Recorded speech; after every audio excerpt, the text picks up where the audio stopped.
Le pur évangile de Jésus-Christ. Sans la croix, la naissance de Jésus n'aurait pas de sens. Sans la naissance, la croix ne serait pas possible. Il fallait un tout. Tout ça pour nous sauver. Alors, je vous invite à ouvrir vos Bibles dans la lettre aux Galates. C'est la page 886. 886.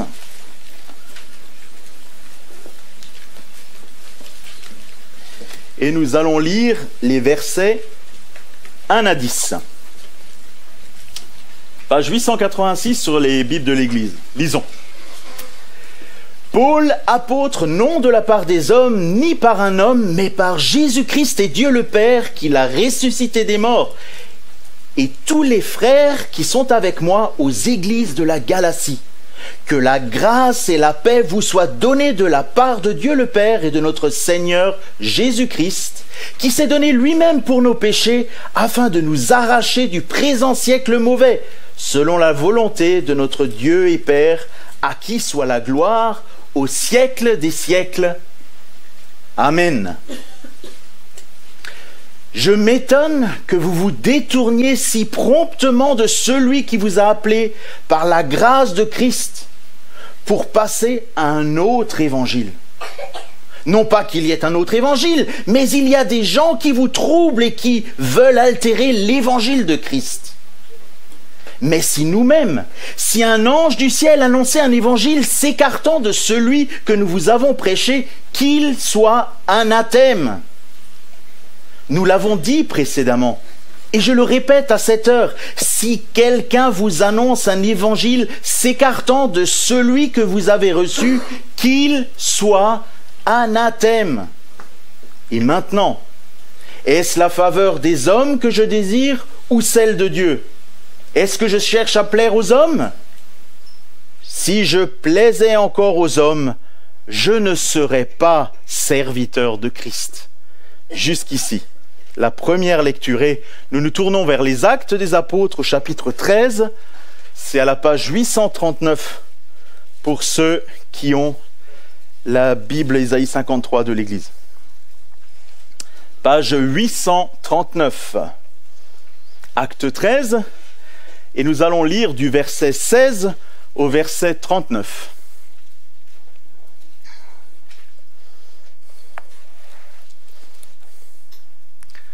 Lisons. Paul se leva et ayant fait signe de la main, il dit: Hommes israélites et vous tous qui craignez Dieu, écoutez. Le Dieu de ce peuple d'Israël a choisi nos pères. Il mit ce peuple en honneur pendant son séjour au pays d'Égypte et il l'en fit sortir par son bras puissant. Il les nourrit près de 40 ans dans le désert et ayant détruit 7 nations au pays de Canaan, il leur en accorda le territoire comme propriété. Après cela, durant 450 ans environ, il leur donna des juges jusqu'au prophète Samuel. Ils demandèrent alors un roi. Et Dieu leur donna pendant 40 ans Saül, fils de Kis, de la tribu de Benjamin. Puis, l'ayant rejeté, il leur suscita pour roi David, auquel il a rendu ce témoignage.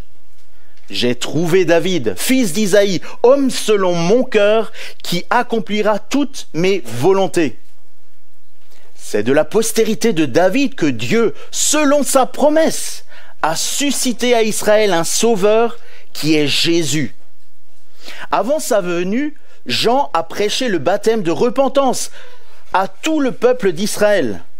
Et lorsque Jean achevait sa course, il disait: Je ne suis pas celui que vous pensez, mais voici après moi vient celui dont je ne suis pas digne de délier les souliers. Hommes, frères, fils de la race d'Abraham, et vous qui craignez Dieu, c'est à vous que cette parole de salut a été envoyée. Car les habitants de Jérusalem et leurs chefs ont méconnu Jésus, et en le condamnant, ils ont accompli les paroles des prophètes, qui se lisent chaque sabbat. Quoiqu'ils n'aient trouvé en lui rien qui soit digne de mort, ils ont demandé à Pilate de le faire mourir. Et après qu'ils eurent accompli tout ce qui est écrit de lui, Ils le descendirent de la croix et le déposèrent dans un sépulcre.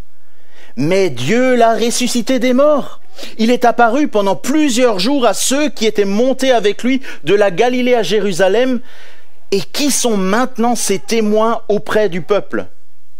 Et nous vous annonçons cette bonne nouvelle, que la promesse faite à nos pères, Dieu l'a accomplie pour nous, leurs enfants, en ressuscitant Jésus, selon ce qui est écrit dans le psaume 2.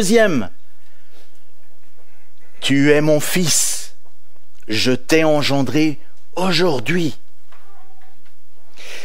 Qu'il l'ait ressuscité des morts de telle sorte qu'il ne retournera pas à la corruption. C'est ce qu'il a déclaré en disant « Je vous donnerai les grâces saintes promises à David, ces grâces qui sont assurées. » C'est pourquoi il dit encore ailleurs « Tu ne permettras pas que ton sein voie la corruption. » Or David, après avoir en son temps servi au dessein de Dieu, est mort, a été réuni à ses pairs et a vu la corruption. Mais celui que Dieu a ressuscité n'a pas vu la corruption. Sachez donc, hommes frères, que c'est par lui que le pardon des péchés vous est annoncé, et que quiconque croit est justifié par lui de toutes les choses que vous ne pouviez être justifiés par la loi de Moïse. Jusqu'ici, notre seconde lecture.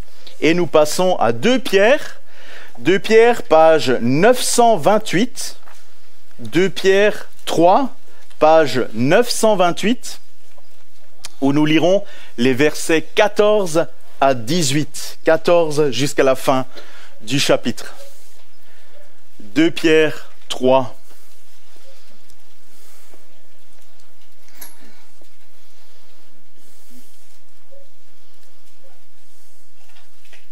Lisons.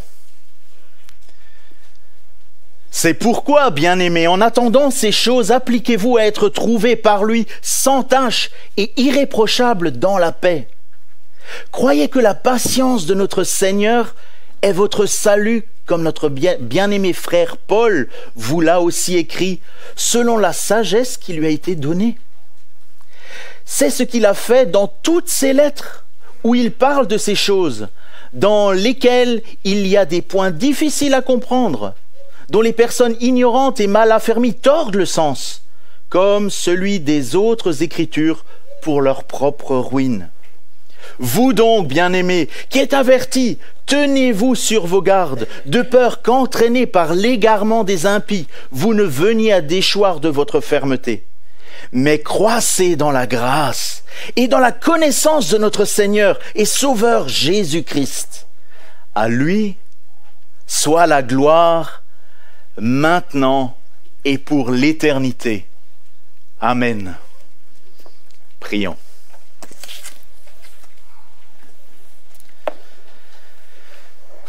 C'est pour nous, Seigneur, toujours un privilège d'ouvrir ta parole. Nous savons que ta parole est infaillible, que ta parole est la vérité. Et c'est par elle que tu nous apprends toutes ces merveilles d'accomplissement de promesses, ces merveilles de la venue de Jésus, ces merveilles de l'obéissance jusqu'à la mort de la croix, puis la résurrection, puis l'ascension.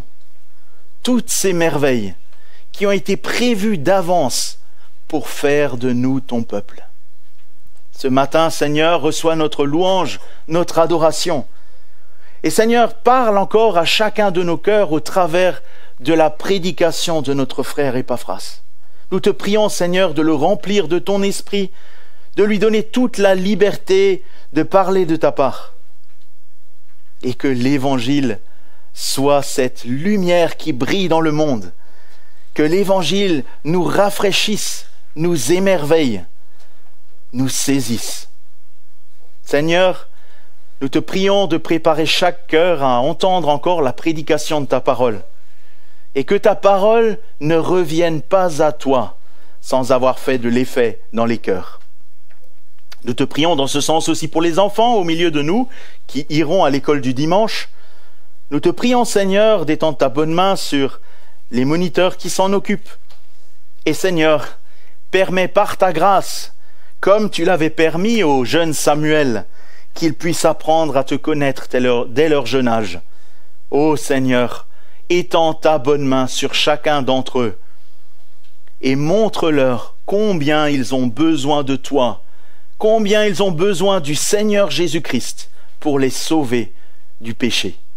Père céleste, nous te demandons toutes ces grâces dans le nom glorieux de notre Seigneur Jésus. Amen. Et je laisserai la place à notre frère pour nous apporter le message.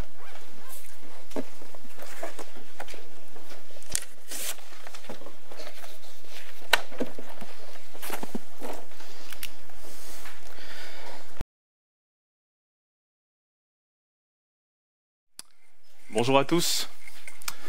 C'est un plaisir de pouvoir apporter la parole de Dieu en ce premier dimanche de l'Avent. Un peu de pression aussi quand même, parce qu'il ne faut pas dire de bêtises, hein. C'est la période de Noël. De toute façon, il ne faut jamais dire de bêtises derrière la chair, mais que le Seigneur en tout cas puisse bénir sa parole. On va juste retourner à Galates chapitre 1. Je vais juste relire les 10 premiers versets. Et puis, nous allons écouter le message. Donc Galates chapitre 1, les 10 premiers versets. Paul, apôtre, non de la part des hommes, ni par un homme, mais par Jésus-Christ et Dieu le Père, qui l'a ressuscité des morts, et tous les frères qui sont avec moi aux églises de la Galatie. Que la grâce et la paix vous soient données de la part de Dieu le Père et de notre Seigneur Jésus-Christ, qui s'est donné lui-même pour nos péchés, afin de nous arracher du présent siècle mauvais, selon la volonté de notre Dieu et Père, à qui soit la gloire au siècle des siècles. Amen. Je m'étonne que vous vous détourniez si promptement de celui qui vous a appelé par la grâce de Christ pour passer à un autre évangile. Non pas qu'il y ait un autre évangile, mais il y a des gens qui vous troublent et qui veulent altérer l'évangile de Christ. Mais, si nous-mêmes, si un ange du ciel annonçait un évangile s'écartant de celui que nous vous avons prêché, qu'il soit anathème. Nous l'avons dit précédemment et je le répète à cette heure. Si quelqu'un vous annonce un évangile s'écartant de celui que vous avez reçu, qu'il soit anathème. Et maintenant, est-ce la faveur des hommes que je désire ou celle de Dieu? Est-ce que je cherche à plaire aux hommes? Si je plaisais encore aux hommes, je ne serais pas serviteur de Christ. Jusqu'ici, lecture de la parole du Seigneur. Avez-vous déjà été chargé d'annoncer une nouvelle à quelqu'un? En clair, avez-vous déjà été porte-parole? Alors, je ne parle pas d'être porte-parole d'un gouvernement, je parle tout simplement d'apporter la parole à quelqu'un. C'est ça le rôle d'un porte-parole, c'est d'être chargé d'annoncer une nouvelle à quelqu'un. Quand la nouvelle est bonne, il n'y a pas de souci, au contraire, on s'empresse et on va annoncer la nouvelle à quelqu'un. Mais quand la nouvelle est mauvaise, quand la nouvelle est une nouvelle de malheur, comment est-ce que nous nous préparons à annoncer ça? Quel ressenti nous avons au moment de faire cela? Quelle forme utiliser? Est-ce que nous sommes tentés de modifier un peu le message pour faire mieux passer ce dit message? Par exemple, en ce qui me concerne, et je pense que ce qui concerne beaucoup de personnes ici, j'ai été délégué de classe, à une certaine époque. Alors je l'ai été malgré moi, je n'ai jamais voulu être délégué, mais vous savez, quand personne n'a envie de le faire et qu'on vous pousse à ce poste-là, vous vous retrouvez malgré vous délégué. Et quand on est délégué de classe, on a ce privilège, cet honneur, cette joie de participer au conseil de classe. Et conseil de classe, c'est toujours un moment particulier parce que on entend les appréciations des profs, on entend aussi les commentaires sur la classe, et parfois certaines appréciations ne sont pas agréables à entendre. Alors quand c'est nous, ça va, on peut comprendre, on peut supporter. Mais quand c'est un camarade et que le lendemain, les camarades nous posent la question, alors ce conseil de classe, comment réagir? Qu'est-ce qu'on va dire? Quand notamment on a notre meilleur ami qui se retrouve dans une mauvaise situation, comment allons-nous lui annoncer les mauvaises appréciations des profs? Et pourtant, il faut dire, le communiquer. Il faut l'annoncer. On a été choisi pour porter la parole aux autres. Et donc le message doit être restitué tel quel. L'apôtre Paul le savait. Il savait qu'il avait un rôle important, il était porte-parole de Jésus-Christ. Et cette lettre aux Galates que nous étudions ensemble depuis maintenant quelques semaines, c'est une lettre qui nous rappelle qu'il y a un message important à transmettre, un message pur qui est l'évangile de Jésus-Christ. La dernière fois qu'on s'est vu, c'était l'introduction, et nous avions vu le danger de faire fausse route dans la vie chrétienne si nous ne faisons pas attention. C'est exactement ce que vivaient les Galates dans cette situation. Et les 3 conseils que Dieu avait donnés aux Galates, mais aussi à nous, c'était de bien connaître ceux qui nous enseignent, de nous souvenir de qui nous sommes et de ne pas oublier l'enseignement que nous avions reçu. Cet enseignement, nous l'avons lu tout à l'heure dans Acte 13, c'est exactement ce que Paul a enseigné à Antioche de Pisidie, l'évangile de Jésus-Christ. Je relis juste les 2 derniers versets de Acte 13. « Sachez donc, hommes frères, que c'est par Jésus que le pardon des péchés vous est annoncé et que quiconque croit est justifié par lui de toutes les choses dont vous ne pouviez être justifiés dans la loi de Moïse. » Ce message, c'est ce que Paul a annoncé à Antioche et dans toutes les contrées de la Galatie. Et c'est ce message, cette bonne nouvelle qu'il a proclamée et que les Galates ont entendu. Mais c'est quoi une bonne nouvelle? C'est quoi un évangile? Si on s'intéresse un peu plus au mot, évangile, ça vient du mot évangélion, qui veut tout simplement dire Ève, qui veut dire bon, et angélia, qui veut dire nouvelle, ou annonce, donc une bonne nouvelle. Et à l'Antiquité, un évangélion, c'était un message qui proclamait une victoire significative lors d'un combat. Ou alors c'est l'avènement de bonnes nouvelles qui allait profiter à la communauté. Par exemple, lorsqu'il y avait une guerre entre 2 factions, et lorsqu'une faction prenait le dessus sur une autre, alors il y avait un héros, AUT, ou un proclamateur, qu'on appelait un kérux, qui était un porte-parole en fait. Ce porte-parole avait ce rôle de courir jusqu'au camp du vainqueur pour proclamer la bonne nouvelle qui était la victoire du pays. C'était son rôle. Et quand on regarde l'Ancien Testament, on n'a pas vraiment ce terme qui revient plusieurs fois, mais on a un peu la même idée, notamment au sujet du serviteur de l'Éternel. Vous savez, les fameux textes d'Ésaïe, notamment Ésaïe 53, Ésaïe 49, mais également Ésaïe 61. Ce texte que Jésus lira dans la synagogue, Ésaïe 61, où nous lisons à partir du premier verset, « L'Esprit du Seigneur l'Éternel est sur moi, car l'Éternel m'a oint pour porter de bonnes nouvelles, littéralement pour évangéliser les malheureux. » Et cette promesse, nous l'avons entendue depuis le début de ce culte, a été accomplie en Jésus notre Seigneur. Au début de l'évangile de Marc, au chapitre 1, nous lisons ceci. Après que Jean eut été livré, Jésus alla dans la Galilée, prêchant l'évangile, c'est le même terme, de Dieu. Il disait, « Le temps est accompli et le royaume de Dieu est proche. Repentez-vous et croyez à la bonne nouvelle, à l'évangile. » Ainsi, l'évangile concerne surtout et avant tout la personne et l'œuvre de Jésus-Christ.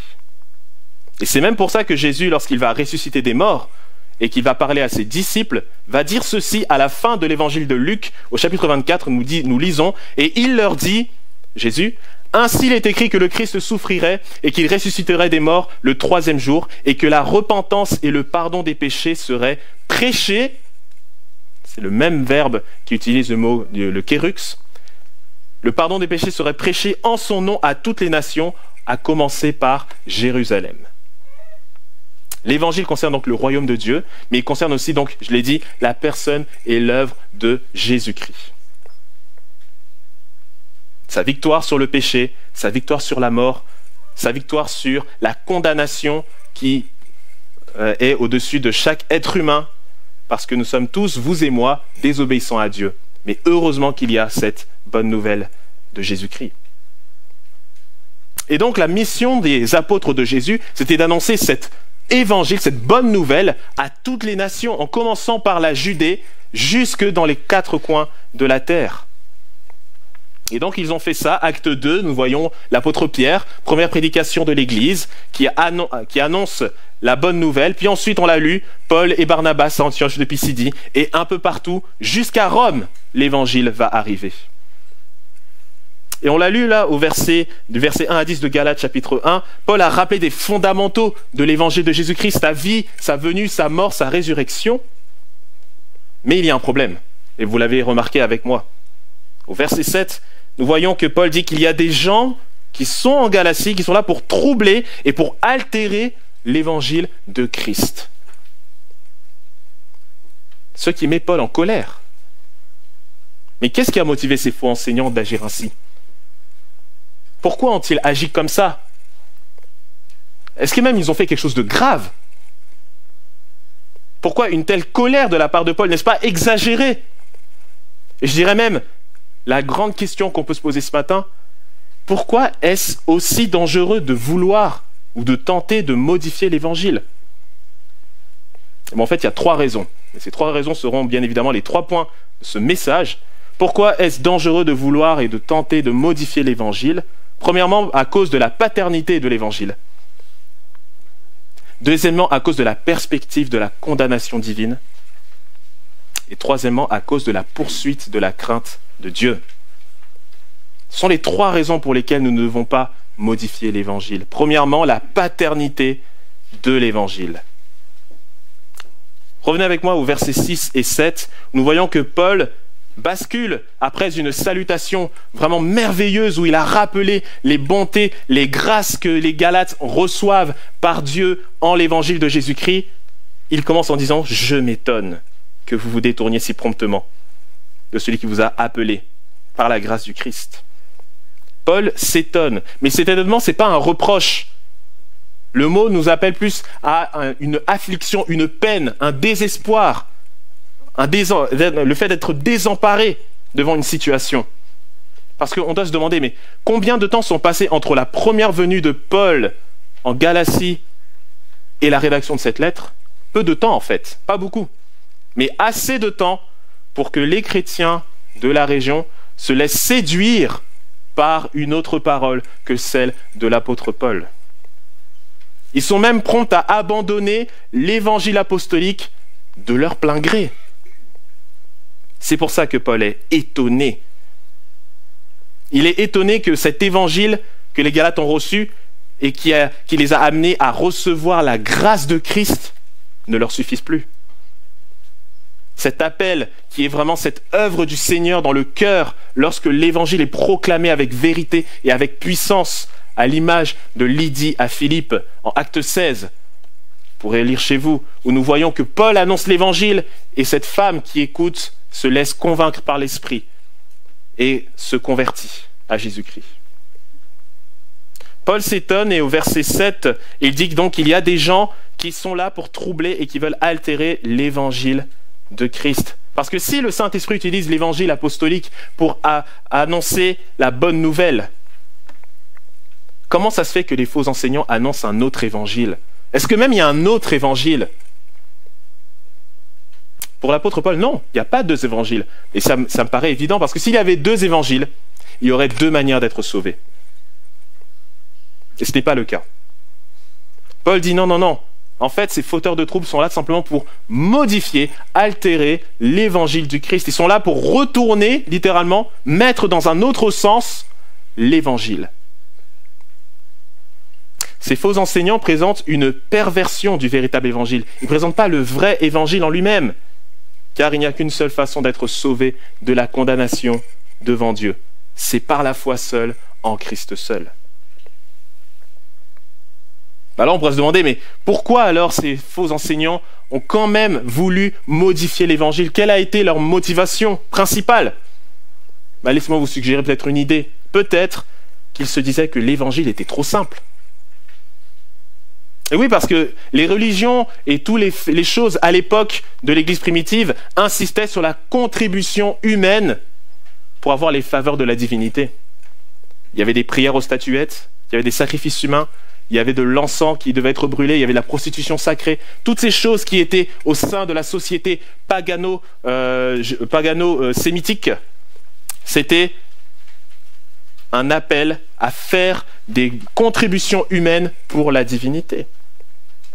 Et donc, le salut par la foi seule annoncé par les apôtres, c'est beaucoup trop simple.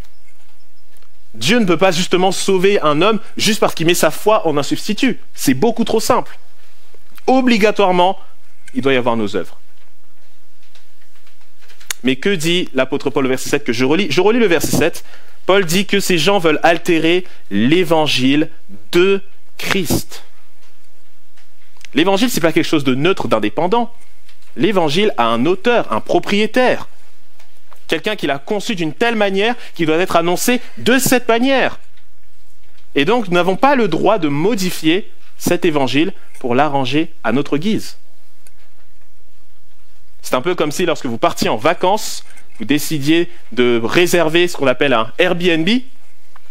Et donc vous disiez, bon, on va partir pour une semaine, donc on va réserver ce Airbnb pendant 7-8 jours. On va chez quelqu'un, on a payé, on arrive, tout est OK. Et lorsqu'on arrive, on voit que le canapé est à cet endroit, le meuble est dans cet endroit-là, et ça ne nous plaît pas. Alors qu'est-ce qu'on va faire? On va tout modifier, on va le mettre à notre façon, et avant de partir, on ne va pas remettre comme avant. On va repartir. Et alors la prochaine personne qui vient pour le Airbnb et qui voit sur l'annonce le logement qui est disposé de telle manière, arrive et il voit non pas comme sur la photo, mais comme vous l'avez agencé. Est-ce que vous pensez que le propriétaire va être content? Bien sûr que non. Nous sommes locataires du logement, nous ne sommes pas les propriétaires de ce Airbnb. C'est un peu la même chose ici. Les faux enseignants ont commis quelque chose de grave. Et ça, les Galates devaient le savoir, mais ils ont quand même été séduits. Pourquoi? Pour quelle raison? Je vous suggère aussi 2 idées. Peut-être que la première idée, c'est que les Galates sont de jeunes croyants.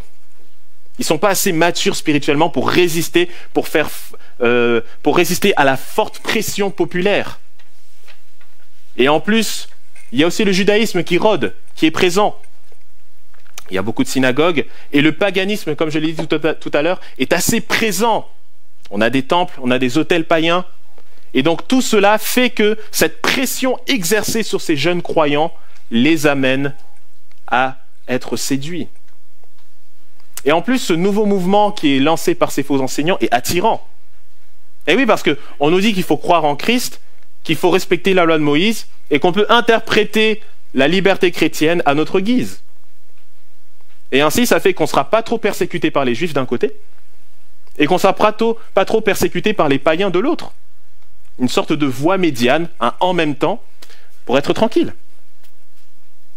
Mais ça, chers amis, ce n'est pas l'évangile de Christ. Ça, c'est une contrefaçon. Ce qu'ont fait les enseignants est illégal, parce que l'évangile a un propriétaire, et ce propriétaire s'appelle Jésus-Christ. Puisque l'évangile donc est celui de Jésus-Christ, nous ne devons pas chercher à le modifier. Alors je vous pose la question ce matin. Avez-vous déjà été tenté d'annoncer la bonne nouvelle autour de vous sans dire toute la vérité? Est-ce que vous avez essayé d'annoncer la bonne nouvelle d'une manière plus agréable, plus acceptable dans la société, dans l'idée de gagner plus d'âmes, entre guillemets, à Christ? Est-ce que vous l'avez fait par peur? Peur de lobby, peur de réaction de collègues, de camarades, d'amis qui ne sont pas chrétiens? Laissez-moi vous rappeler que, encore une fois, nous ne sommes pas les propriétaires de l'évangile. Nous n'en sommes que les dispensateurs. Nous n'avons aucun droit de modification ou de droit d'auteur sur cette bonne nouvelle. Nous appartenons au Christ de l'évangile. Mais l'évangile de Christ ne nous appartient pas. Oui, l'évangile est une bonne nouvelle, mais c'est la bonne nouvelle de Jésus-Christ. Il nous a été transmis d'une certaine manière, et à nous de le transmettre et de le mettre en pratique tel que nous l'avons reçu. Notamment à cause du deuxième point. Le premier point était donc la paternité de l'évangile. Voyons maintenant la perspective de la condamnation divine à partir du verset 8. Au verset 8, l'apôtre Paul change de ton et il poursuit, il dit « Mais si nous-mêmes, si un ange du ciel annonçait un évangile s'écartant de celui que nous avons prêché, qu'il soit anathème. » Ça veut dire quoi être anathème? Il y a 2 sens. Dans un sens positif, être anathème, c'est une offrande religieuse qui est spécialement consacrée à la divinité. C'est ça un anathème, du côté positif. Mais du côté négatif, ce qui nous intéresse ce matin, C'est une chose qui est dévouée par interdit, quelque chose qui est voué à la destruction, quelque chose qui est divinement maudit. Et donc l'apôtre de Jésus-Christ, qui est inspiré par le Saint-Esprit et qui est équipé par Jésus pour annoncer la parole de Christ, il est revêtu de son autorité pour bénir, mais également pour maudire. Je vous renvoie à Acte 13, nous avons lu Acte 13 tout à l'heure, mais si vous lisez le début d'Acte 13, nous avons un homme qui est là pour perturber l'annonce de l'Évangile, un certain Bar-Jésus, et qui se retrouve maudit par Paul et Barnabas. Et quand on regarde dans l'Ancien Testament, dans la traduction grecque, ce terme anathème revient plusieurs fois, notamment dans une histoire que je pense que vous connaissez, l'histoire d'Acan avec Josué. Si vous vous souvenez, Josué et l'armée d'Israël réussissent à capturer la ville de Jéricho. Et au moment où ils capturent la ville de Jéricho, l'Éternel leur parle et il leur dit ceci, je lis rapidement, Josué 6 à partir du verset 17. La ville de Jéricho sera dévouée à l'Éternel par interdit. Elle sera anathème. Elle et tous ceux qui s'y trouvent. Mais on laissera la vie à Rahab, la prostituée, et à tous ceux qui seront avec elle dans la maison, parce qu'elle a caché les messagers que nous avions envoyés. Gardez-vous seulement de ce qui sera dévoué par interdit, donc anathème, car si vous preniez de ce que vous aurez dévoué par interdit, donc ce que vous aurez pris anathème, vous mettriez le camp d'Israël en interdit, et vous agiteriez le trouble. Donc le commandement de Dieu est clair. Vous devez prendre les objets qui sont consacrés à l'Éternel et ne pas les garder pour vous, sinon vous aussi vous serez anathémisés. Donc le Josué et le peuple obéissent. Vous vous souvenez, la ville est détruite, on place les trésors, on les consacre à l'Éternel. Mais il y a un homme qui a désobéi. Cet homme s'appelle Acan. Et lorsque Josué et l'armée d'Israël se mettent en ordre de bataille pour aller à la guerre, défaite cuisante pour Israël. Josué se pose la question, mais ce n'est pas possible. Il y a même 36 Israélites qui sont morts face aux guerriers de l'Aï. Josué intercède et Dieu lui dit, quelqu'un n'a pas obéi à la parole. Quelqu'un a transgressé mon commandement. Alors, Josué et le peuple font un tirage au sort et le sort tombe sur Acan. Acan confesse sa faute, il aurait dit, oui c'est vrai, j'ai pris un objet qui était consacré à l'Éternel, je l'ai pris pour moi. Et quelle est donc la sanction? Acan est condamné à mort par le peuple, conformément à la loi du Sinaï. Il meurt lapidé, lui et sa famille, qui étaient complices. Et leurs corps sont brûlés et jetés dans la vallée d'Achor. Acan a méprisé la parole de l'Éternel, et il a fini par être anathémisé, dévoué par interdit. Il a été maudit sans espoir de rétablissement par Dieu. Et donc le fait que Paul utilise ce terme ici spécifiquement pour parler de l'Évangile veut dire quoi? Veut dire que si quelqu'un lui-même, ses collaborateurs, un autre apôtre, un ange du ciel, si quelqu'un vient annoncer un évangile qui n'est pas l'évangile de Jésus-Christ, cette personne doit finir comme Acan, maudite, définitivement condamnée par Dieu. Mais Paul ne vise pas seulement les faux enseignants. Au verset 9, on lit que si quelqu'un, donc c'est-à-dire les faux enseignants, s'écarte de celui de l'évangile que vous avez reçu, c'est-à-dire que les chrétiens galates, ils connaissaient l'évangile, le pur évangile. Ils le connaissaient, ils l'ont entendu plus d'une fois. L'apôtre Paul lui-même est venu leur annoncer la bonne nouvelle. Ils étaient convaincus du véritable évangile. Ils sont donc pleinement responsables s'ils se laissent séduire pour un autre évangile. Et donc, transmettre un faux évangile, c'est condamnable, oui. Surtout si on connaît le véritable évangile. Laissez-moi vous parler d'un éminent responsable religieux qui a déclaré ceci lors d'un dialogue interreligieux pour la jeunesse à Singapour, c'était en septembre dernier. Cet homme a dit ceci, je cite, « Toutes les religions sont un chemin qui mène à Dieu. Elles sont comme des langues diverses pour arriver à Dieu. Mais Dieu est un Dieu pour tous, et puisque Dieu est un Dieu pour tous, nous sommes tous enfants de Dieu. Mais si je vous dis que mon Dieu est plus grand que le vôtre, est-ce vrai? Il n'y a qu'un seul Dieu, et chacun de nous représente une sorte de langage, de chemin qui arrive à Dieu. Sikhs, musulmans, hindous, chrétiens, tout cela représente de différents chemins. » Fin de citation. Cet éminent responsable qui a déclaré ces choses, c'est le responsable d'une organisation religieuse qui a plus d'1 milliard de fidèles. Cette personne se fait appeler souverain pontife de l'Occident, successeur au trône apostolique de Saint-Pierre, vicaire du Christ. Vous l'aurez deviné, c'était bien le pape François qui a déclaré ces choses. D'où cette question, est-ce que ce qu'il vient de dire ressemble à l'évangile que nous avons entendu depuis le début de ce culte? Est-ce que son message, est-ce que c'est le même message que Jésus-Christ a transmis à ses apôtres?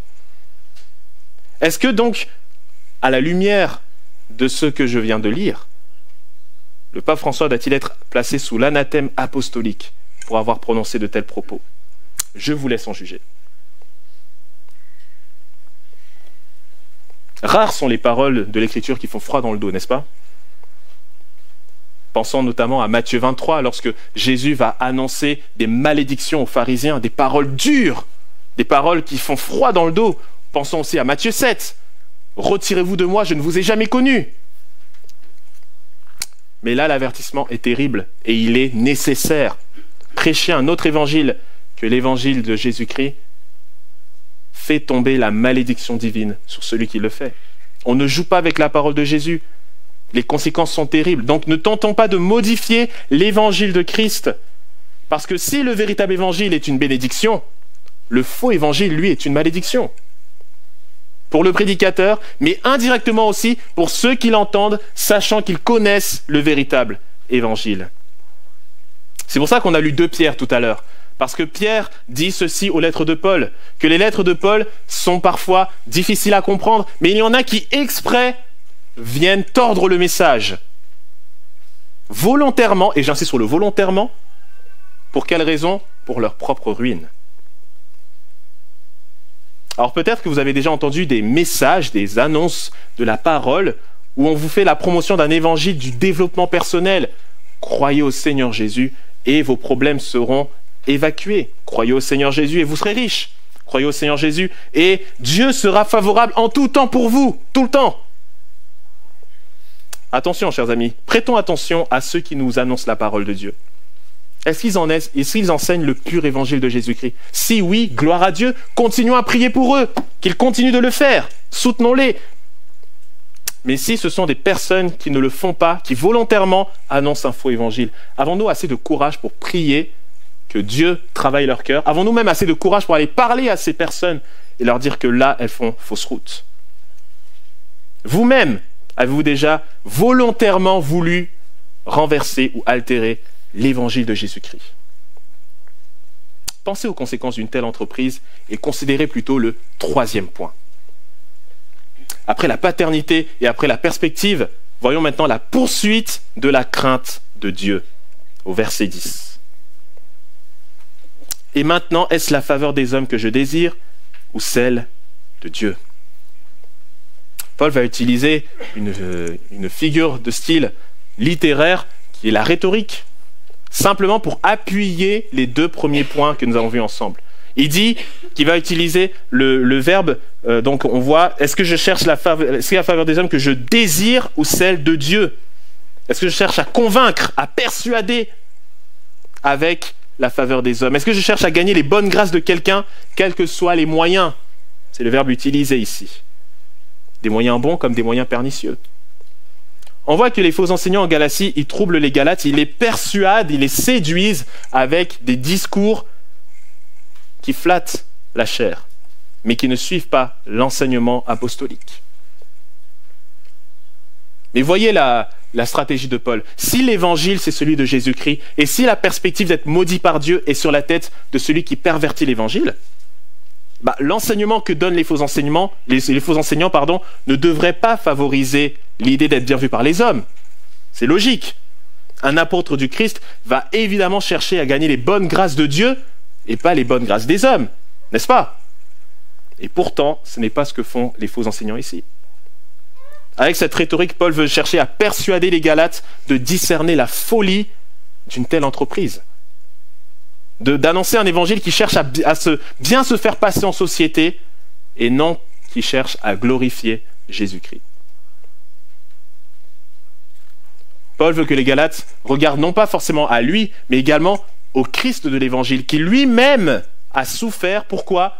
Parce qu'il a annoncé l'Évangile de Dieu, il a annoncé la vérité sur la condition humaine déchue.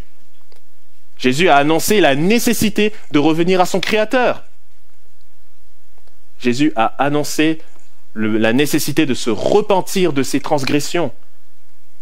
Il a rappelé le besoin d'être en règle avec Dieu. Tout cela, notre Seigneur l'a rappelé, et les apôtres l'ont fait aussi dans leur proclamation de l'Évangile. Paul dit que s'il faisait comme les faux enseignants, il ne serait pas, je cite, serviteur ou esclave littéralement de Christ. Jésus-Christ lui-même, il a souffert, comme je l'ai dit, pour son discours radical. Et donc, ces apôtres qui suivent le chemin doivent aussi subir la persécution, parce qu'ils annoncent un évangile qui est offensant, un évangile qui bouscule, un évangile qui change les mentalités. Prêcher le salut par la foi seule en Christ seul, c'est pas entendable au milieu d'une société païenne et polythéiste. Une société où le seul à qui l'on doit rendre un culte n'est pas Jésus, mais César. Une société où tous les chemins mènent à la divinité, pour paraphraser Pape François. Une société où les idoles sont reines. Non, ceux qui sont à Christ ne s'appartiennent plus à eux-mêmes. Ils deviennent esclaves du Christ. Et un esclave doit être prêt à souffrir pour son maître s'il désire préserver l'intégrité du message de son maître qu'il a reçu. Mais les faux enseignants en Galatie, pourquoi ils vous annoncent un faux évangile? Mais c'est parce qu'ils ne veulent pas souffrir, tout simplement. Leur prédication, donc, qui est donc une foi en Christ, un respect de la loi de Moïse et une interprétation personnelle de la liberté chrétienne, tout ça, ça permet de se mettre chrétien, juif, païen dans la poche. Et ainsi, pas de persécution. On a un discours très rassembleur, un discours qui fait plaisir à tout le monde. Mais finalement, est-ce que c'est la crainte de Dieu qui est vue ici avec un tel discours? Non, c'est la crainte des hommes. Mais un esclave de Christ, lui, craint Dieu et veut à tout prix honorer son Dieu jusqu'à même souffrir pour cela. Ce n'est pas l'attitude des faux enseignants. Eux ne veulent pas souffrir. Et ça, les Galates devaient le voir et le savoir.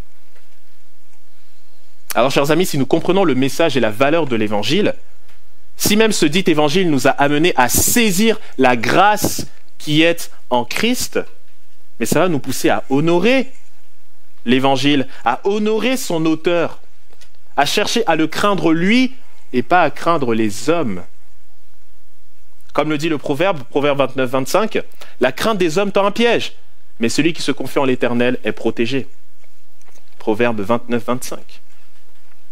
Ainsi, modifier l'Évangile peut nous qualifier aux yeux des hommes. Oui, c'est vrai, mais il peut aussi nous disqualifier aux yeux de Dieu. Ça, nous devons nous le rappeler. Alors je vous demande ce matin, qui voulez-vous plaire lorsque vous annoncez l'Évangile? Est-ce que vous voulez plaire votre interlocuteur? Est-ce que vous voulez plaire votre Seigneur? Votre confiance est-elle dans votre discours ou bien dans la puissance de Dieu, quelles que soient les conséquences? Rappelez-vous des paroles de Pierre et Jean lorsqu'ils étaient devant le Sanhédrin en Acte 5. Il faut obéir à Dieu plutôt qu'aux hommes. Il faut obéir à Dieu plutôt qu'aux hommes. Nous le voyons donc, les Galates sont mis devant leurs responsabilités. Dès le début de cette lettre, Paul leur dit, si je pouvais paraphraser, « Voulez-vous vraiment trahir le Seigneur Jésus-Christ en acceptant un pseudo-évangile qui ne vous coûte rien ?» On voit que la pression qui est exercée par ces faux enseignants sur eux leur a fait oublier la pureté et la suffisance de l'évangile de Jésus-Christ. Cette mort à la croix si belle, si offensante dans la société du 1er siècle, ce message pur, ils l'ont oublié. Et ils acceptent plutôt volontiers un évangile qui diffère et qui flatte leur ego. Ils ne veulent plus écouter le message de celui qui leur a prêché l'évangile, celui qui a fondé ces assemblées, l'apôtre Paul. Mais Paul nous rappelle ceci ce matin. Si nous nous souvenons que l'évangile ne nous appartient pas, si nous nous souvenons que toute modification de l'évangile ou tout substitut d'évangile nous place sous la condamnation divine, et que la crainte des hommes est un piège face à la crainte de Dieu, alors nous ne serons pas tentés de modifier l'évangile ou bien d'en prêcher un autre. En clair, préserver la pureté de l'évangile de Jésus-Christ, c'est préserver notre fidélité à Jésus-Christ. Alors ce matin, si vous m'écoutez et que vous n'êtes pas chrétien, vous savez qu'il y a plus grave que de recevoir ou d'entendre un faux évangile. C'est de rejeter le vrai évangile, en sachant qu'il peut vous délivrer de la condamnation divine. Vous l'avez entendu pendant tout le début de ce culte, la bonne nouvelle du salut pour nous délivrer de la condamnation à venir est en Jésus-Christ. Et ne comptez pas sur vos bonnes œuvres. De grâce, je le répéterai à chaque fois que je prêche sur Galates, ne comptez pas sur vos bonnes actions pour croire que ça suffira devant votre Créateur. Vos bonnes actions sont insuffisantes. Votre rébellion domine sur vos bonnes actions. Vous avez besoin d'entendre et de recevoir et de croire en la bonne nouvelle de Jésus-Christ. Mettez votre espérance en celui qui a parfaitement obéi au commandement de Dieu.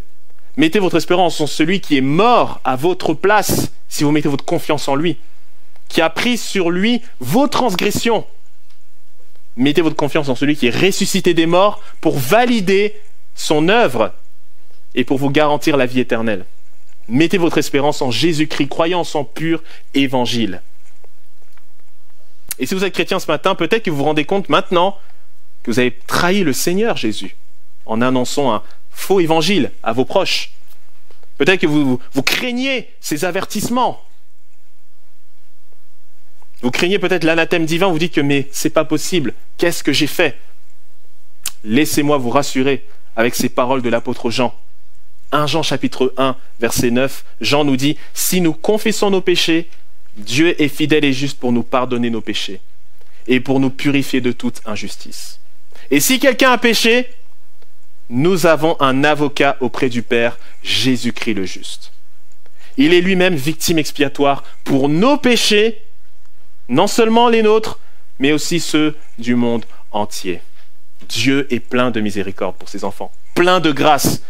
Il sait que nous sommes faibles, il sait que nous avons du mal à obéir à ses commandements, mais il nous fait grâce, il nous pardonne, et il nous donne la grâce aussi de revenir à lui.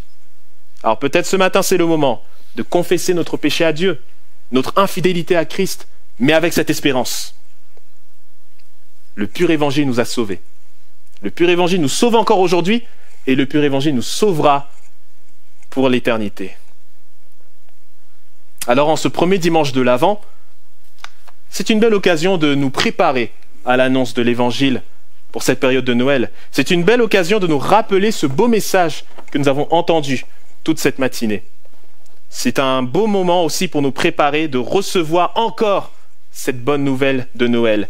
Dieu est venu sur terre pour régler la question du péché et pour nous réconcilier avec lui-même. Il est venu en Jésus-Christ. Alors, que Dieu nous aide à fidèlement transmettre ce merveilleux message, à nous le rappeler quotidiennement et à nous réjouir que nous possédions ce pur évangile. Je vous invite à la prière.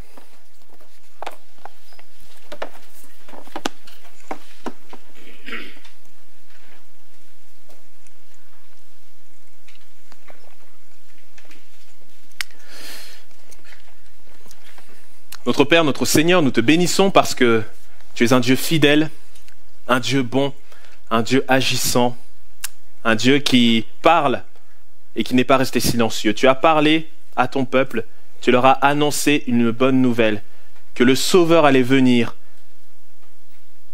pour proclamer son règne. Le royaume de Dieu allait venir sur terre pour terrasser le royaume des ténèbres et nous réconcilier avec toi et mettre fin au péché. Merci pour cette nouvelle qui a été promulguée, accomplie par notre Seigneur Jésus-Christ. Merci pour sa vie, sa mort, sa résurrection. Merci aussi parce que ce message n'est pas resté qu'en Judée, mais qu'il est arrivé jusqu'ici en Occident. Merci pour cette bonne nouvelle que nous avons reçue et dont nous nous réjouissons encore aujourd'hui. Père, tu vois comment cette parole simple, cette parole belle est pervertie. Comment cette parole est trop simple pour certains, au point qu'il faut la compliquer. Et tu vois combien nous aussi nous pouvons être tentés de ne pas dire toute la vérité, la mauvaise nouvelle et la bonne nouvelle à nos contemporains. Pardonne-nous pour cela, Père, et accorde-nous grâce pour que nous puissions être des fidèles dispensateurs de la bonne nouvelle de Jésus-Christ.